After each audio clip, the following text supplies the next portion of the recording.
अस्सलाम वालेकुम, बिस्मिल्लाहिर्रहमानिर्रहीम। मोमिनीन वालेकुम हजरात, सलाम। आज जो है हुसैनी फाउंडेशन की एक ऐसी अजीम शान शख्सियत से आपको रूबरू करा रहे हैं। और कानपुर के लिए भी बड़ी नायाब शख्सियत है। इनके वालिद, इनके दादा बड़े अज़ादार, एक्टिव अज़ादारों में से रहे हैं। जनाब रईसुल हसन साहब हमारे साथ हैं। जो रईसुल भाई जो हुसैनी फाउंडेशन के पिछले 10 से 15 सालों से कैशियर हैं, खजांची हैं, और हुसैनी फाउंडेशन के तमाम कानूनी मामलात को भी देखते हैं। तो सलाम अलैकुम वालेकुम अस्सलाम। रईसुल भाई। पहले तो आपको बहुत बहुत इस बात के लिए खुशी से मुबारकबाद दे रहे हैं कि मौला ने आपको इतनी बड़ी लंबी अलालत के बाद जो है सेहत कुल्लिया अता फरमाई है। आमीन। जनाब मौला अब्बास अलैहिस्सलाम की बारगाह में भी शुक्र है, और मोमिनीन कानपुर में आपके लिए बहुत ज्यादा दुआएं की। शुक्रिया है मोमिन कराम का कि उन्होंने मेरे लिए दुआएं की, और उसका नतीजा है कि आज हम इंतखाब भाई के साथ बैठ करके इंटरव्यू देने की पोजीशन में हैं। माशाल्लाह। बस सब आप लोगों की दुआओं का नतीजा है।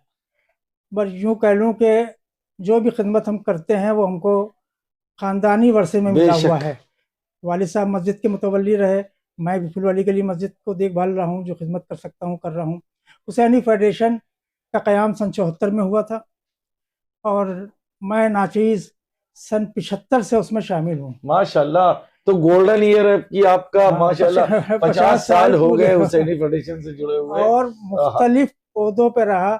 ओहदों पे रहने की तो कोई खास बात नहीं होती अच्छा, अगर ये 50 साल में एक तोहफा भी मिल गया आपको कि आप दादा ही बन गए, बेटा माशाल्लाह पोता। आज आज की खुशखबरी ये भी है साथ में कि पोता हो गया है। ये माशाल्लाह। आप लोगों की दुआओं का नतीजा है। माशाल्लाह। दूसरी बात यह है कि ओहदा कोई खास नहीं रखता है, आपके अंदर जज्बा हो कौमी खिदमत करने का, और नेक नियति होना चाहिए। देखिए, इतने साल से हमको कैशियर के पोस्ट से हमने कई बार कहा बहुत जिम्मेदारी का काम है हिसाब करना, उनका नहीं, आप ही रहेंगे, आप ही करेंगे, मैं कर रहा हूँ। उसके अलावा इदारे में कुछ कानूनी चीजें होती हैं, बहुत जरूरी हैं, जैसे उसका रजिस्ट्रेशन। रजिस्ट्रेशन के बाद आपको उससे सीए से अकाउंट पास करा करके दाखिल करना, तभी रजिस्ट्रेशन होगा। और बगैर रजिस्ट्रेशन के आप कहीं भी नहीं जा सकते। एक वाकया आपको बता दूं, रजिस्ट्रेशन पे याद आया, सन 1977 में एक दंगा हुआ था शिया सुन्नी। उसका मुकदमा दाखिल करने के लिए कानपुर में कोई इदारे के पास हिम्मत नहीं थी कि जो पारिक कमीशन में जाके मौजूद होता। अच्छा। हुसैनी फेडरेशन के पैट के ऊपर मरहूम बाकर तबातवाई सदर साहब थे, उन्होंने जाके किया था। फुलबाग में अदालत लगती थी उसकी, उसमें जाते थे, उनके साथ बहुत ज्यादती की जाती थी, उनको तकलीफ पहुंचाई जाती थी। लेकिन वो मुकदमा बहरहाल हुसैनी फेडरेशन के पैट के ऊपर लड़ा गया। ये एक किसी भी इदारे को मैं कहता हूँ, जितने कौमी इदारे हमारे हैं उन सबको रजिस्ट्रेशन करा के रहना चाहिए। ये दौर ऐसा आ गया है, अगर आपने अपनी पहचान, अपने इदारे की मजबूती नहीं की, नेक नियति से काम नहीं किया, तो आगे चल के बहुत दिक्कतें हैं। अच्छा, आपका फेस तो जहाँ जाते हैं पूरे शहर में तो लोग कहते हैं फेडरेशन के लोग आ गए। अरे वो ठीक है, सब दुआएं हैं, हमने खिदमत की है और हम खिदमत गुजार हैं। ओहदा ओहदा कुछ नहीं होता। इस साल हम वो जो खिदमत करना चाहिए था वो नहीं कर पा रहे हैं। घर में बैठ के जितना भी मैं लिखा पढ़ी कर सकता हूँ, जा सकता हूँ, आ सकता हूँ, पिछला क्या रिकॉर्ड है, कैसे देना है, कैसे परमिशन आना है, कैसे फायर ब्रिगेड की परमिशन आना है, कैसे पुलिस की परमिशन आना है, ये सारे काम जो कर सकते हैं सब कर रहे हैं। हमारी टीम पूरी फेडरेशन की लगी। अच्छा, परेड ग्राउंड पे जो है ये जलसा कब से करा रहे? पहले होता था, बीच में नहीं हुआ, फिर कब से? नहीं, उसमें कोरोना पीरियड में परमिशन नहीं मिली थी। उस पीरियड में यहाँ से हम लोग चले गए थे मर्चेंट चैम्बर हॉल, वहां किया गया। और एक साल और परमिशन मिलने में दिक्कत हुई थी, तो फुलबाग में भी हुआ है। अच्छा। हाँ, वहां भी जलसा हुआ है। लेकिन परेड ग्राउंड का जो मुकाम है वो एक सेंटर प्लेस है कानपुर शहर का, क्योंकि और इदारों के बड़े बड़े प्रोग्राम होते हैं। हम लोगों का मकसद ये है हमारी कौम का भी तो प्रोग्राम इस जगह पे हो। अच्छा, कोई ऐसे याद, इतने बड़े बड़े उलमा आपने पिछले 50 साल देखे हैं उस फेडरेशन में, तो बड़े बड़े उलमा, बड़े बड़े जाकिरीन, बड़े बड़े खुतबा, बड़े शायर और बड़े लिटरेट पर्सन लोग आए, तो कोई ऐसी बात बताएं जो एक किसी बुजुर्ग आलिम की हो या किसी बड़े खतीब की हो, कोई एक लम्हे के लिए। इसकी सदारत इसाक इल्मी साहब ने, सियासत अखबार के मालिक, जी जी उन्होंने की। अच्छा। काफी कंट्रोवर्शियल भी रहे थे वो कुछ मामले में हम लोगों के, लेकिन हुसैन डे की वो करी। अब्बास हुसैनी साहब इलाहाबाद के, जो हाई जो नावल निकालते हैं, जिनकी प्रेस बहुत बड़ी थी, उनका नाम था यूपी में, वो सदारत आके यहाँ करते थे। उन्होंने यहाँ सदारत की। ताहिर जरबरी साहब, अतहर साहब, अशफाक साहब, कल्बे आबिद साहब कल्बे आबिद साहब और आपके आलिम मिर्जा मोहम्मद आलिम साहब। हाँ। अरे आलिम साहब का क्या कहना, आके बैठते थे।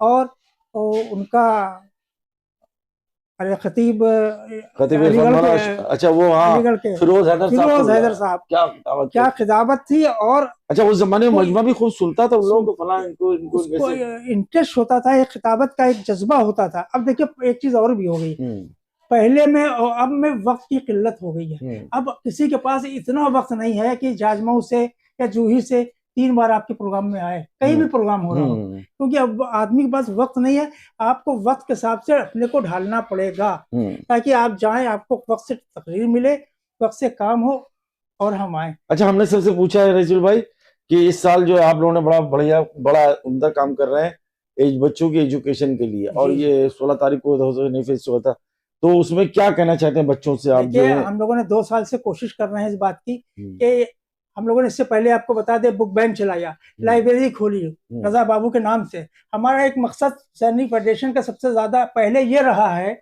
अब तो अखबारों में बहुत आने लगा, मुंशी भाई मरहूम मेरे, उनसे प्रेस वाले पूछने आते थे कि कहाँ कहाँ प्रोग्राम हो रहा है। हम चाहते हैं शियत का प्रोग्राम आया हो, लोगों को मालूम दे कहाँ कहाँ प्रोग्राम हो रहा है और क्या हो रहा है।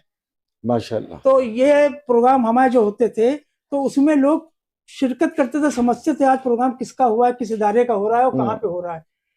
तो जहां तक इसकी बात है कि और उलमा हजरात की जहां तक बात है, उलमा हजरात खुलूस से आते थे और आपको फिरोज हैदर साहब को बताए ऐसे ही चले आ रहे हैं, मतलब पैदल चले आ रहे हैं। कर्नलगंज में टिकाया उनको और परेड चौराहे तक पैदल चले आ रहे हैं, इसलिए कोई नखरे नहीं, कोई इंटरनेशनल शख्सियत और इंटरनेशनल जिस टॉपिक पर चाहिए बुला लीजिए। कल्बे आबिद साहब मरहूम के इसाले सवाब की मजलिस हम लोगों ने आजम अली करबला में की थी, और वो क्या तकरीर की थी कि जमात इस्लामी के एक ओरेटर थे, वो खड़े हो गए, गले लग गए कि आपको हक है बोलने का। तो इस तरह के ओरेटर हम लोगों ने बुलाए और आवाम तक पहुंचाया। अब ये तालीम के ऊपर हम लोग जोर दे रहे हैं कि अब बच्चों को देखिए, अगर तालीम नहीं होगी तो अब कुछ नहीं कर सकते, कहीं पूछ नहीं है। तो तालीम के लिए अभी तो हम लोगों ने एग्जाम कराया इंटरमीडिएट तक के बच्चों को, 16 तारीख को एग्जाम हुआ था, उसका रिजल्ट निकल रहा है और अच्छे खासे बच्चों को। और उसमें ये नहीं है, पहले हमारे लिए दीन है, उसके बाद दुनिया है। जब तक दीन ही नहीं होगा तो हमें मरने के बाद फातिहा कौन पढ़ेगा?